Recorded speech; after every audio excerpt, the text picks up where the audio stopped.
नमस्कार दोस्तों, defence detective पर आप सभी का स्वागत है। मैं हूं आलोक और जैसा कि आप सब जानते हैं कि टर्की और सीरिया दोनों जगहों पर बहुत ही ज़बरदस्त भूकंप आया है, हज़ारों लोगों की मौत हुई है और दुनिया भर से वहां मदद भेजी जा रही है। तो भाई भारत भी इसमें पीछे नहीं है, भारत ने भी मदद भेजी है और इनफैक्ट जो पहला C-17 ग्लोब मास्टर है वो मेडिकल असिस्टेंस और करीब 90 लोगों की टीम के साथ, उसमें एनडीआरएफ की टीम भी है, डॉक्टर्स भी हैं, ऑक्सीजन जनरेटर्स हैं, बहुत सारे और इक्विपमेंट्स हैं जो राहत और बचाव कार्य में आते हैं, उनको लेकर लैंड कर चुका है। और थोड़ी देर पहले डॉक्टर जयशंकर जो हैं हमारे विदेश मंत्री, उन्होंने कहा है कि भाई दूसरा प्लेन भी रेडी है और बहुत जल्दी वो वहां पहुंचने वाला है।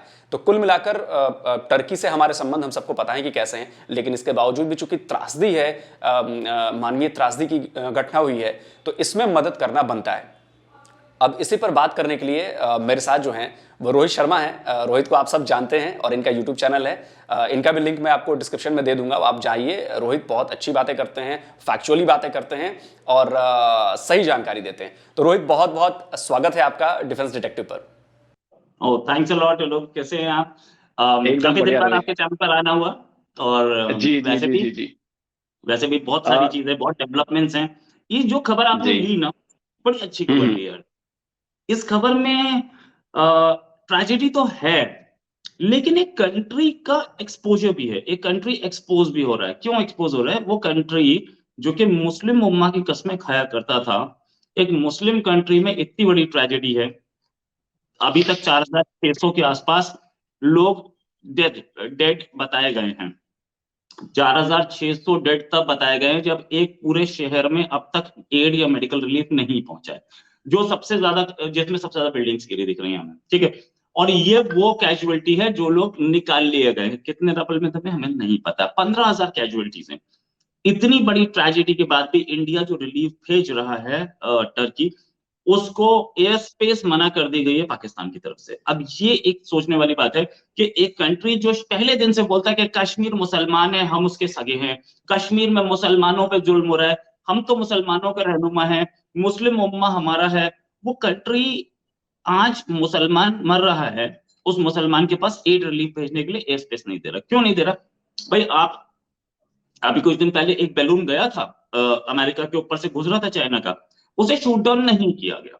वो पूरा अमेरिका क्रॉस करके उसे शूट डाउन नहीं किया गया। उसके बाद भी चाइना भी एक चीज बोल रहा था, एक्सपर्ट्स भी एक चीज बोल रहे थे, वो ये बोल रहे थे कि लोअर अर्थ ऑर्बिट पे चाइना के इतने सैटेलाइट्स हैं कि वो सब कुछ देख सकते हैं नीचे। तो ये जो बैलून है, ये ऐसा क्या नया देख लेगा? बिल्कुल सही बात बोली, इसीलिए उसे शूट डाउन भी नहीं किया गया था। अब आते हैं इंडिया पे। क्या इंडिया के पास नहीं है? इंडिया के पास पूरा एक इनसैट का विंग है। उसके साथ साथ हमारे पास जैसे बोलते हैं वो सैटेलाइट जो हमारे जमीन पे, और वो वेदर वाले रिमोट सेंसिंग सैटेलाइट जिन्हें बोलते हैं, वो रिमोट जो सेंसिंग IR सैटेलाइट की भी सेट हैं और बाकी चेन, जो हैं। रिमोट सेंसिंग सैटेलाइट की एक चेन है हमारे पास। अगर हम देख सकते हैं तो हमारा ग्लोब मास्टर क्या ऐसा देख लेगा? हमारा हमारा प्लेन, आप, पाकिस्तान ने एक रूल बना रखा है कि कोई भी इंडिया से प्लेन जाएगा, पाकिस्तान क्रॉस करेगा, 36,000 फीट पे होना चाहिए। उससे नीचे वो घुस ही नहीं सकता पाकिस्तानी एयर स्पेस में। चाहे वो अमृतसर से उड़ रहा हो, 13 किलोमीटर दूर है पाकिस्तान अमृतसर से, लेकिन वो पहले 36 ऊपर, अमृतसर के ऊपर घूम घूम के 36,000 फीट लाएगा, फिर जाएगा वो पाकिस्तान में। तो 36,000 फीट पे अगर मेरा ग्लोब मास्टर जा रहा है, तो वो क्या खींच लेगा, क्या फोटो खींच लेगा? क्या आपकी इंटेलिजेंस गैदरिंग कर लेगा? क्या वो शहबाज शरीफ को देख सकता है इस्लामाबाद में नीचे? ये जो बकवास होती है, मुझे नहीं समझ में आती। और काहे कि किस बात के मुस्लिम हो तुम, और किस बात के मुस्लिम उम्मा के सगे हो तुम? कश्मीर कश्मीर चीखते रहते हो। वहां तुम्हारा तुर्की, जिसने तुम्हें गाजी अर्तुगरुल दिखाया, अरे तुम्हारा एंटरटेनमेंट किया बेवकूफों, तुम उसको नहीं दे पा रहे? क्या दिया तो, और तुम्हारा इतना अच्छा दोस्त है कि तुम उसे लेकर के एफएटीएफ की ग्रे लिस्ट में घुस गए साथ। भाई, दोस्ती कब्र तक साथ तो तुमने निभाया है। असली दोस्त होता है ना जो कब्र तक साथ दे, तुमने उसे कब्र तक घुसा के छोड़ा। अब ये समझो, मुझे ये बताओ कि क्या तुम ग्लोब मास्टर से क्या प्रॉब्लम थी? हमारा एक प्लेन सुबह सुबह पहुंच गया वहां पे, C-17, जो कि एड्रान एयरबेस पे लैंड किया। हिंडन एयरबेस से चला था, सॉरी, एड्रान एयरपोर्ट पे लैंड किया, हिंडन एयरबेस से चला था सुबह 11 बजे के टाइम का। और दूसरा प्लेन एनडीआरएफ के, दूसरा प्लेन एक आर्मी के डॉक्टर्स, नर्सिंग स्टाफ, पूरा एक एक हॉस्पिटल, चलता फिरता हॉस्पिटल साथ लेके गया है। वो उसमें उसमें 87 टीम है, उसमें 87 टीम मेंबर्स हैं, उसमें ऑर्थोपेडिक सर्जन्स हैं, उसमें जनरल सर्जन्स हैं, मेडिकल सप्लाईज है, उसमें ऑक्सीजन है, उसमें आईसीयू किट्स हैं और उसमें दवाइयां हैं। ये दूसरा इस समय जा रहा है, मैं उस प्लेन को इस समय देख पा रहा हूँ। वो प्लेन, जिस प्लेन ने दूसरा रूट लिया है गुजरात, और गुजरात के वो बाद वो पाकिस्तान क्रॉस करके, पाकिस्तान के नीचे से क्रॉस करके ईरान जा रहा है। अगर ये हो सकता है, मैं कोई और प्लेन भी देख रहा हूँ, क्योंकि इस दोनों पे, क्योंकि मिलिट्री के जो प्लेन होते हैं और नॉर्मल जनरल जो चार्टर्ड फ्लाइट्स होते हैं, दोनों पे नो कॉल साइन लिखा होता है। अगर मैं देख पाऊं तो इससे पिछला वाला प्लेन भी जो ऐसे ही गया था, और इसकी कंफर्मेशन ना तो पाकिस्तान कर रहा है ना इंडिया कर रहा है, दोनों में से कोई नहीं कर रहा। लेकिन जो खबरें आ रही हैं उस हिसाब से हमें एयर स्पेस यूजेज की वो नहीं मिली है। एयर स्पेस यूजेज की जब हम लेके आ रहे थे अफगानिस्तान से हेल्प, तो भी उन्होंने मना कर दिया था हमें। अफगानिस्तान में कौन, हम क्रिश्चियंस को हेल्प करने जा रहे थे या वह हिंदू थे, हमें नहीं पता है। ये मुसलमान मुस्लिम उम्मा का जो अपने आप को मालिक बना घूमता है, इसको ये नहीं पता है कि करना क्या है। क्या वो छोड़िए, इन्होंने अपने फॉर्मर प्रेसिडेंट को नहीं बख्शा, जनरल परवेज मुशर्रफ को, उनको अभी तक कहाँ स्टेट फ्यूनरल दिया गया है, और कराची लैंड करा दिया है। और कराची में जाएंगे, कितने लोग जाएंगे पता नहीं है, वो तो आर्मी के चीफ थे। वरना ये वो जो पाकिस्तान का जो ऑर्डर था ना, पाकिस्तान की कोर्ट का, कि मरा हुआ पे परवेज मुशर्रफ आए तो उसे 3 दिन डी चौक पर लटका देना, ये जरूर करते, आर्मी नहीं करने दे रही, ऐसे लोग हैं। बट आगे बात करते हैं, जहां तक बात ये कि एक ट्रेजेडी है जिसमें इंडिया के कश्मीर के खिलाफ ये तुर्की हमेशा बोलता रहा है, यूएन तक बोल के आया, यही एर्दोगन जो इसमें प्रेसिडेंट है वो बोल के आया। रोहित रोहित रोहित मैं अभी उस पर आता हूँ। एक मेरा छोटा सा और सवाल है आपसे। जैसा कि आपने बताया कि भाई तुर्की के सीरियस देखे और अर्तुगरुल गाजी देखा, और ये नॉर्मल जो पाकिस्तानी मानसिकता है, मैं इतने सारे वहाँ के लोगों की बातें सुनता हूँ तो वो कहते हैं कि जी हम तो भाई भाई हैं, मतलब हम जिस्म दो हैं लेकिन जान एक है। टर्की के बारे में ये कहते हैं। अब जब टर्की को इस समय सबसे ज्यादा मदद की जरूरत है, तो एक तो आप मदद प्रोवाइड उस तरह से कर नहीं सकते क्योंकि आप कंगाल हो, आप क्या कर लोगे मदद? थोड़ा बहुत आप मदद कर भी दोगे, ट्वीट कर दोगे, थोड़ी बहुत रिलीफ मटेरियल हो सकता है कि भेज भी दोगे, लेकिन आपकी हालत ऐसी नहीं है भेजने की। ऊपर से जब दूसरी कंट्री जैसे इंडिया है ये मदद भेज रही है, इसने तुरंत रिस्पॉन्स किया। टर्की से हमारे रिलेशंस के बावजूद जैसे हैं, उसके बाद फौरन रिस्पॉन्स दिया, मटेरियल भेज रहा है, अपने आदमी भेज रहा है, टीम्स भेज रहा है। उसके बाद भी क्या पाकिस्तान को ये जरा भी समझ में नहीं आ रहा कि इसका इंपैक्ट टर्की के लोगों को जब पता चलेगा तो इसका इंपैक्ट क्या पड़ेगा? देखिए, पाकिस्तान में लोगों की परवाह कौन कर रहा है? पाकिस्तान में दो चीज है। एक चीज तो, कोई भी इस्लामाबाद जाने वाली रोड रावलपिंडी से जाती है, और इस्लामाबाद में डिसीजन नहीं होते, रावलपिंडी में होते हैं। ये बात समझिए। इस्लामाबाद में जो आदमी बैठा होता है, कल मेजर आदिल राजा ने बहुत बढ़िया, मैं उनको बार बार कोट क्यों कर रहा हूँ, क्योंकि मैं उनका कोई फैन नहीं हूँ, वो बहुत सारी चीजें एक्सपोज कर रहे हैं। सोल्जर स्पीक्स उनका यूट्यूब चैनल है, कल उन्होंने बहुत सही चीज बोली थी। उन्होंने जो बोला था वो ये था कि जनरल परवेज मुशर्रफ ने पूरे मजे लिए जिंदगी में, ठीक है, पूरे मजे लिए, मतलब जब तक वो नौकरी की उन्होंने कोई हनी नहीं छोड़ी, कोई बनी नहीं छोड़ी, कोई मनी नहीं छोड़ी, ठीक है। ये हनी बनी मनी, ये इस्लामाबाद में बैठे हुए लोग आते ही इसी चीज के लिए। वो कोई कंट्री का भला नहीं कर सकते, वो मोर्टगेज कर सकते हैं, वो कंट्री में एजुकेशनल इंस्टीट्यूशन नहीं खोल सकते, ना उन्हें चला सकते हैं। वो चलते कहां से? रावलपिंडी से। ये रावलपिंडी का एक आदमी चीफ बन के बैठ जाता है। अब पीआईए का चीफ कौन था? क्या वो शहबाज शरीफ के आदमी थे? क्या वो कोई मिनिस्टर था? क्या वो कोई फॉर्मर ब्यूरोक्रेट था? नहीं, एयरफोर्स का ऑफिसर बैठा था। बाकी सारे इदारों में या बाकी सारे महकमों में या बाकी सारे ऑर्गेनाइजेशन में पानी सप्लाई करना, उसका एक चीफ आर्मी का ऑफिसर बैठा था। ये सारे के सारे लोग जितने भी इस्लामाबाद में बैठे, सारे सबको पता है, इलेक्शन लड़ लो, आपको रूल करना है कंट्री में, एजुकेशनल इंस्टीट्यूशंस या इंजीनियरिंग कॉलेजेस या मेडिकल कॉलेजेस, ये तो हम नहीं खोल सकते।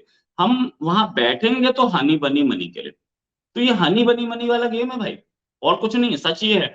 अब जहां तक बात करते हैं कि ये अपने लोगों को क्या बताएंगे, अरे इनकी लोगों को समझाना सबसे टफ काम है। इनके लोगों को ये नहीं पता है। कल एक उनका सादरिस भी, जो वो टीएलपी का चीफ है, उसका एक स्टेटमेंट देख के हैरान था मैं कि आप भीख मांगने जा रहे हो या लोन लेने जा रहे हो, एक हाथ में कुरान लेके जाओ, दूसरे में एटम बम लेके जाओ। यार ऐसी बेवकूफी वाली स्टेटमेंट पे भी तालियां बजती पाकिस्तान में। अबे एटम बम लेके जाके तो देखो, मैं भी देखना चाहता हूँ कि कौन लेके जा सकता है। एक वो शेख राशिद था, बोल रहा था पाव पाव किलो के लेके बम है, और इसने बोल दिया वो पाव किलो का ले जा। अरे यार, यूजलेस कंट्री। तुम जहां ले गए होगे, तुम्हें औकात दिखा दी जाएगी। जिस जब जब अफगानिस्तान पे अटैक किया था ना अमेरिका ने, तो आप बीच में अड़ रहे थे, तो एक सेंटेंस बोला था उसने कि we will bomb you to stone age. और ये चीज कि पाकिस्तान में आप किसी भी आदमी को कुछ भी नहीं समझा सकते, इतना उनके दिमाग में इस्लाम घुसा दिया गया है। सीधी बात। और दूसरी चीज, वो नैरेटिव में फिट नहीं होते। कोई चीजें समझदारी वाली बात है, नैरेटिव में फिट नहीं होती। सिर्फ एक ही चीज फिट होती है, इस्लाम। मुसलमान का क्या होगा? कल मैं आज सुबह में कोई टीवी चैनल देख रहा था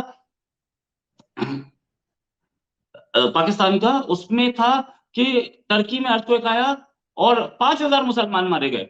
अरे यार, ये मतलब ये इनके पाकिस्तानी चैनल्स की हेडलाइन थी।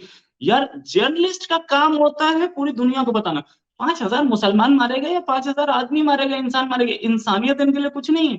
दूसरी चीज आप देखिए हेडलाइंस में, या अल्लाह अल्लाह और वो मोहम्मद या मोहम्मद लोग बोल रहे हैं, वो ऑडियो लगा हुआ है। और एक ऑडियो लगा हुआ था पीछे से, अल्लाह अकबर। वो कोई बोल रहे हैं, पीछे से नारे लग रहे हैं। ये नहीं कि जो जो बीमार हैं या जिनको चोट लगी है वो बोल रहे हो, नारे लग रहे हैं। अरे यार, ट्रेजिडी में आप ये सब लगा रहे हो। आप अगर मेरे को भरोसा नहीं करते, आप जाकर देख सकते हैं कि क्या वो है, क्या क्या लग रहा है इनकी इनकी ऑडियोज में। इन लोगों को बिल्कुल सिर्फ ये दिखा दो कि मारा गया है वो मुसलमान था, जो जीत गया है वो मुसलमान था, बस। इससे आगे वो कुछ नहीं जानना चाहते कि विंबलडन जीता है या वो गली मोहल्ले का टूर्नामेंट जीता है। They don't want to see anything. तो ऐसे सूरत यही हाल तो। में कंट्री इस हालत में आ चुकी हो, तो उसको क्या समझा सकते हैं आप? कुछ नहीं। बिल्कुल बिल्कुल सही कह रहे हैं रोहित आप। और मुझे लगता है कि पाकिस्तान ने जिस तरह से इस्लाम को वेपनाइज किया है, हथियार की तरह यूज किया है, उस वो मतलब उसी की जो असरियात हैं वो आजकल वहां पे दिख रहे हैं। और जब इस्लामोफोबिया की बात होती है तब कहते हैं कि अरे अरे अरे कैसे इस्लामोफोबिया का। मैं अब आता हूं जरा टर्की के ऊपर। टर्की भी कश्मीर के मुद्दे पर पाकिस्तान का साथ वो देता रहा है, चाहे यूएन हो चाहे वैसे बयान हो, हर जगह देता रहा है। टर्की से हमारे रिलेशन पिछले कुछ दिनों में, कुछ सालों में खराब ही हुए हैं, अच्छे तो नहीं हुए लेकिन खराब ही हुए हैं, कश्मीर खासकर कश्मीर को लेकर। बीच में खबर आई थी कि जी वहाँ की कुछ प्राइवेट मर्सनरीज हैं वो शायद भेजने वाला है टर्की, कुछ ऐसी भी खबरें आई थी। खैर उन सब के बाद मैं कहता हूं कि इंडिया ने बड़ा दिल दिखाते हुए इंडिया ने दिखाया कि क्यों इंडिया जो है वो सुपर पावर बनने की कगार पर है, क्यों दुनिया उसे चाह रही है। वो इसलिए चाह रही है कि दुश्मन होते हुए भी और उसके बाद भी सबसे जो रेस्पोंडेंट है कंट्री, वो इंडिया ने दिखाया। तो मैं आपको कहता हूं कि क्या इंडिया में बहुत सारे लोग ये सवाल पूछ रहे हैं कि भाई जब ऐसे कश्मीर पर उसका स्टांस है और ये प्रॉब्लम करता है, हमारे खिलाफ रहता है, तो हम क्यों उसकी मदद करें। तो मैं आपसे ये जानना चाहता हूं कि आप मेरे दर्शकों को बताएं कि भाई क्या मदद करना चाहिए था, या अगर हम कर रहे हैं तो क्यों कर रहे हैं, और इसका भविष्य में आने वाले टाइम में इसका असर क्या होगा जब ग्लोबल पॉलिटिक्स की बात होगी। देखिए आलोक, एक चीज कि हम चाइना से ट्रेड कर रहे हैं बॉर्डर पे। अभी लद्दाख में हमारे बीच में एक लड़ाई हुई थी, छोटी सी हल्की सी स्किर्मिश जैसे बोलते हैं उसमें हमारे भी सैनिक मारे गए थे, चाइना के भी मारे गए थे, लेकिन ट्रेड हमारा $100 बिलियन से ऊपर गया है। ठीक है। अब बात करते हैं, ये एक ट्रेजेडी है। इस ट्रेजेडी में हम लोगों ने जो किया है, टर्की को जहां औकात दिखाई है, टर्की को अच्छी तरह से पता है। टर्की भी वो कश्मीर कश्मीर बीच में भूल गया था, बीच में फिर अब दोबारा शायद कहीं उसने शुरू किया। टर्की और एर्दोगान में थोड़ा फर्क है। एर्दोगान जो है वो आजकल वो सपने ले रहे हैं, वो सपने इस चीज के ले रहे हैं कि वो मुस्लिम उम्मा के चीफ बने। वो अब खलीफा की पोस्ट खत्म हो गई ना, वो 1921 में खत्म हो गई थी। खिलाफत मूवमेंट चला था इंडिया में उस पे। उसके बाद तो मुस्तफा कमाल अतातुर्क ने आकर के उसको पूरा एक सेक्युलर कंट्री बना दिया था। अब उस तब से वो खलीफा कोई है नहीं, वो खलीफा मुस्लिम वर्ल्ड का सेल्फ प्रोक्लेम्ड राजा हुआ करता था, और पूरा मुस्लिम वर्ल्ड भी उसको बिल्कुल साइकोफेनेसी की तरह मानता था कि ये हमारा राजा है। वो पोस्ट पिछले 100 साल से खाली पड़ी है, और उस पोस्ट पे नजर सबकी है। एर्दोगन ये सोच रहे हैं कि मैं बन जाऊं वो उस तरीके की, एग्जैक्ट खलीफा ना बनो तो खलीफा टाइप मेरी कोई पोजीशन बन जाए। अब जहां तक बात ये कि वो वेस्ट पे जब से एक आर्मी को हुआ है तब से वो वेस्ट पे ट्रस्ट बहुत कम करते हैं, लेकिन हालांकि क्योंकि वेस्टर्न कैंप में बैठे हैं इसलिए वो मजबूरी भी है, क्योंकि पूरा सिस्टम तो वेस्टर्न ही है और आप नेटो के मेंबर भी हैं। अब आते हैं एक नई खबर पे, नई चीज पे। इस पूरे में गेम ये है कि हम टर्की को जो हम तो रिलीफ भेजते हैं, हमने तो अफगानिस्तान को भी दिया, हमने पाकिस्तान में ट्रेजेडी आया हमने पाकिस्तान को भी ऑफर किया। पाकिस्तान ना मांगे तो दूसरी बात, ऐसी पोजीशन में अगर हम चाइना से ट्रेड कर सकते हैं जिससे हमारे बॉर्डर पे एकदम आई टू आई सैनिक खड़े हैं, तो टर्की को हम भेज सकते हैं, क्योंकि वहां ह्यूमैनिटेरियन क्राइसिस है। इंडिया ऐसे टाइम पे दुश्मन और दोस्त नहीं देखता है, ठीक है। अब बात ये कि क्या हमें टर्की की हेल्प करनी चाहिए थी? यस, टर्की की हमें इसलिए हेल्प करनी चाहिए थी क्योंकि ये लोगों का सवाल है। टर्की में हो सकता है कल कोई और आए, कोई और चीफ आए, कल कोई और प्राइम मिनिस्टर प्रेसिडेंट आए, तो ये रिकॉर्ड्स में है कि हमने क्राइसिस में उसकी हेल्प की थी। अब सपने एर्दोगन के उसको पूरा टर्की क्यों झेले? अब दूसरी बात, यस, एर्दोगन भी मोदी जैसी एक पास्ट रखते हैं, वो भी सड़कों पे सामान बेचते थे अपना घर चलाने के लिए, और बड़ा मेहनत करके, और बहुत ही तकलीफ भरी उनकी, बहुत ही गरीबी में उनकी बचपन कटा है, और बड़ी मेहनत करके वो इस पोस्ट तक पहुंचे, नो डाउट अबाउट इट। और ऐसा आदमी जो होता है वो आदमी उसके पीछे एक बड़ी कड़ी मेहनत होती है। प्राइम मिनिस्टर हमारे मोदी के पीछे भी है और एर्दोगन के पीछे भी है। सपना कहीं ना कहीं एक एक मुस्लिम उम्मा का है जो कि इंडिया और तुर्की के रिलेशंस खराब कर रहा है। उसमें कई चीजें और भी हैं। कोई पाकिस्तान जो है उसमें अपनी खिचड़ी सेक रहा है।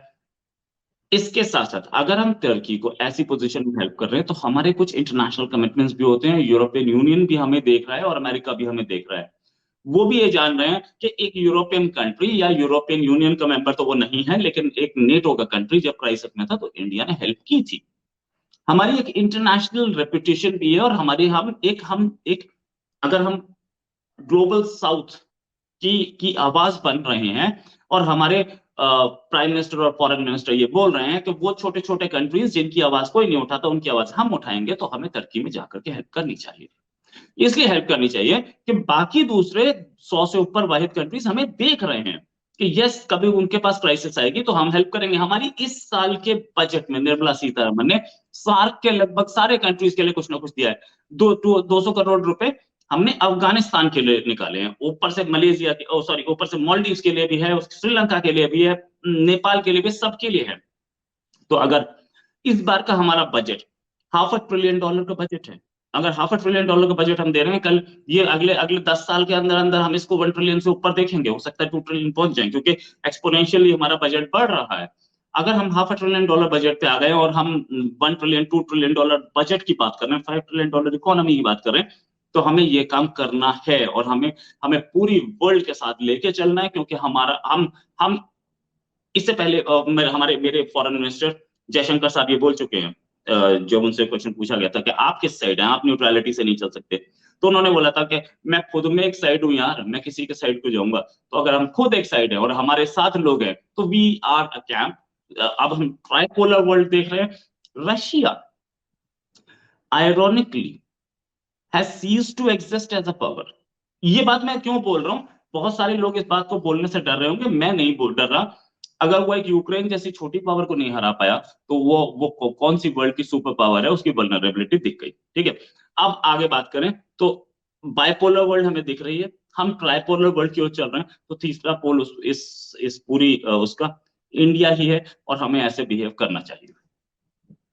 तो मतलब ये फैसला बिल्कुल भारत सरकार का सही है। और देखिए, चलिए, ये तो मदद की बात हो गई, अभी ह्यूमैनिटेरियन ग्राउंड पे हम मदद कर रहे हैं, लेकिन जैसा कि आपने बताया कि जो आने वाला भविष्य है उस पर बहुत ज़्यादा असर पड़ेगा हमारे इस कदम का। और ये चूंकि कदम मदद करने वाला कदम है, और हमने अभी पीछे भी देखा है कि गुआना हो या बाकी उधर जो छोटी छोटी कंट्रीज हैं, उन्होंने बड़ी तारीफ की थी पीएम मोदी की और इंडिया की, कि भाई हमारे मुश्किल वक्त में उन लोगों ने बहुत साथ दिया इंडिया ने हमारा, और अगर साथ नहीं दिया होता तो शायद तस्वीर कुछ अलग होती। तो जैसा कि आपने बताया कि बहुत अच्छा कदम है और भारत को ऐसा करते रहना चाहिए। तो इसी नोट पर मैं ख़त्म कर रहा हूं कि इंडिया के लिए भी ये बहुत ज़्यादा अच्छी खबर लेकर आएगा, छवि अच्छी दुनिया भर में अच्छी जाएगी और हमारी से और मजबूत होगी। थैंक यू रोहित कि आप मेरे शो पर आए और आपने बड़ी डिटेल से, बड़े अच्छे शब्दों में, सरल भाषा में, इतनी बेबाकी से सारी बातों को रखा और समझाया। Thank you.